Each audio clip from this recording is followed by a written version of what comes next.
Il y a une superbe île dans l'océan Atlantique, à 40 km des côtes brésiliennes. Elle est facile d'accès, bordée par une longue plage, des rochers escarpés à escalader et une végétation tropicale très vivante. Pourtant, il n'y a pas un seul hôtel ici. Personne ne fait de rando le long de la côte, personne ne regarde les couchers de soleil au bord de l'océan, et jamais tu ne verras des enfants construire des châteaux de sable sur la plage. Les gens ont quitté cette île il y a longtemps et ne reviendront probablement jamais. Il y a longtemps que des créatures que tu ne voudrais jamais rencontrer se sont emparées de l'île. L'île de Queimada Grande a la plus forte concentration de serpents venimeux au monde. C'est le seul habitat naturel du Jararaca Iloa, l'un des serpents les plus dangereux de la planète. Quelques 2000 à 4000 de ces créatures vivent ici. On dit que tu n'es jamais à plus de 90 cm de croiser l'une d'entre elles sur l'île. Ce sont comme des vendeurs d'assurance vie. Le Jararaca Iloa a un venin 3 à 5 fois plus puissant que celui de leurs plus proches parents sur le continent. L'évolution les a aidés à le développer pour les nourrir correctement. Leur seule proie sont les oiseaux qui visitent l'île pour se reposer. Les Jararaca Iloa doivent se glisser sur les rochers pour le déjeuner et ne peuvent pas attendre et tracer ces oiseaux comme les autres serpents. Ils ont donc développé un super venin qui agit presque instantanément. Une légende affirme que les serpents se sont retrouvés au milieu de l'océan grâce aux pirates.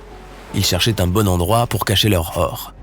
L'île leur convenait parfaitement. Ils avaient aussi besoin de quelque chose pour protéger leur trésor de tout envahisseur. Ils ont donc apporté quelques serpents et ceux-ci se sont rapidement multipliés. Une explication plus réaliste ne concerne pas les humains, mais l'élévation du niveau des mers. L'île aux serpents faisait autrefois partie du continent brésilien, mais la mer l'a isolée du reste du pays il y a environ 11 000 ans. Les serpents qui se sont retrouvés sur cette île ont pu se répandre et prospérer parce qu'ils n'avaient pas de prédateurs pour les déranger. Et quand les gens ont essayé disons juste que ça s'est pas bien terminé. Une autre légende de l'île parle d'un pêcheur qui est venu ici pour cueillir des bananes. Il ne s'attendait pas à avoir la compagnie de serpents venimeux et ils étaient ravis de voir un nouveau plat au menu.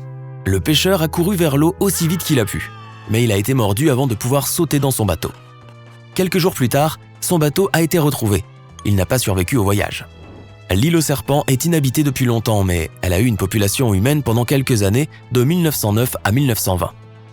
C'était le gardien du phare, sa femme et ses 3 enfants. Leur tâche consistait à ne pas laisser entrer les gens sur l'île. Selon une autre légende, un serpent de nuit serait entré dans leur maison par les fenêtres. Les parents ont attrapé leurs enfants et ont essayé de s'enfuir vers le bateau. Malheureusement, les serpents ont été plus rapides. Aucun membre de la famille n'a survécu. Le phare a ensuite été automatisé. Désormais, la marine le visite régulièrement pour vérifier s'il est en ordre et éloigner les visiteurs de l'île.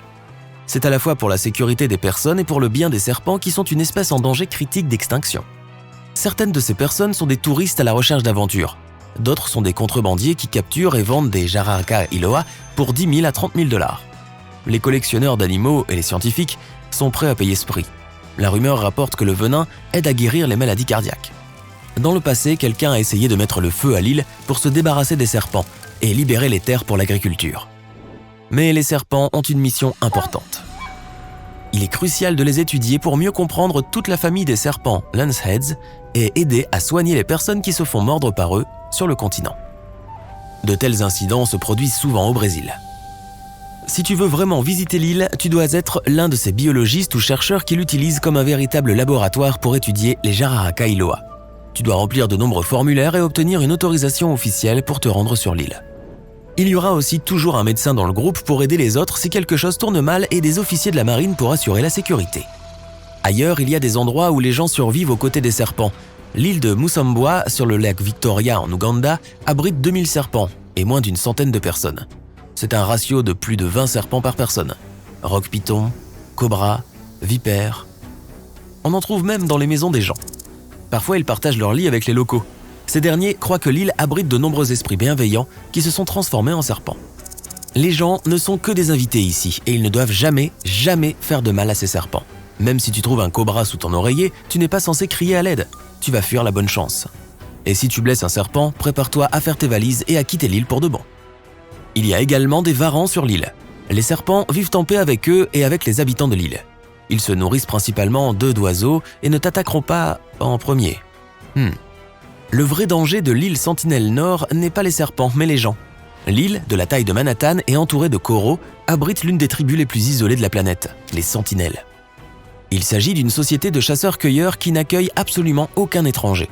La seule visite sûre à l'extérieur a eu lieu en 1967.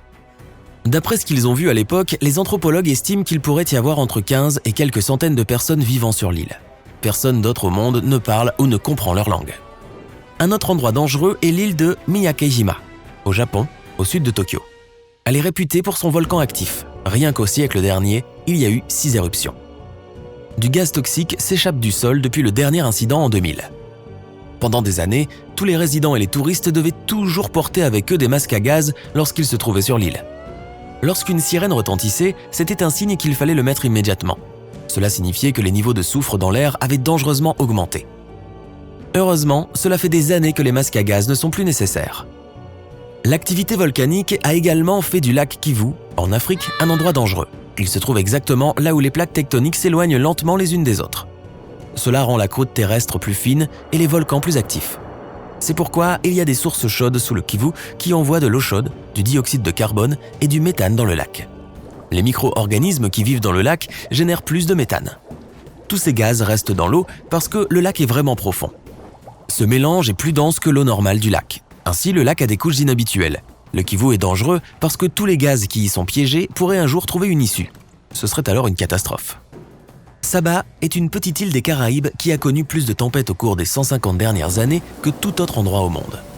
Il y a eu plus de 60 grands ouragans, 15 tempêtes de catégorie 3 et 7 de catégorie 5. Les plus destructeurs qu'un ouragan puisse avoir. Si tu veux tenter ta chance, visite-la en hiver. La probabilité d'être témoin d'une tempête sera moindre, mais l'atterrissage risquera de te retourner l'estomac.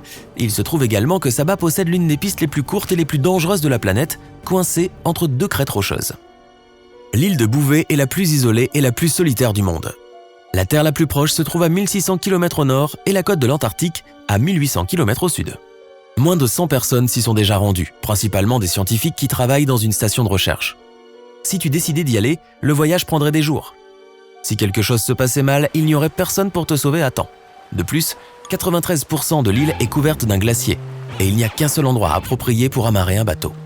Ça a l'air sympa, on y va quand ? Jamais. Le mont Washington aux États-Unis reçoit beaucoup plus de visiteurs, mais tout le monde n'en revient pas. Il est connu comme la petite montagne la plus dangereuse de la planète. Les vents y sont les plus rapides à la surface de la Terre, atteignant 322 km/h. Allons faire voler un cerf-volant, hein ? Les températures glaciales et les fortes chutes de neige n'aident pas non plus à l'ascension. Les randonneurs sont souvent détournés des sentiers et des routes. Même si tu arrives au sommet, tu te retrouveras sans doute au milieu d'une foule impressionnante, comme au sommet de l'Everest.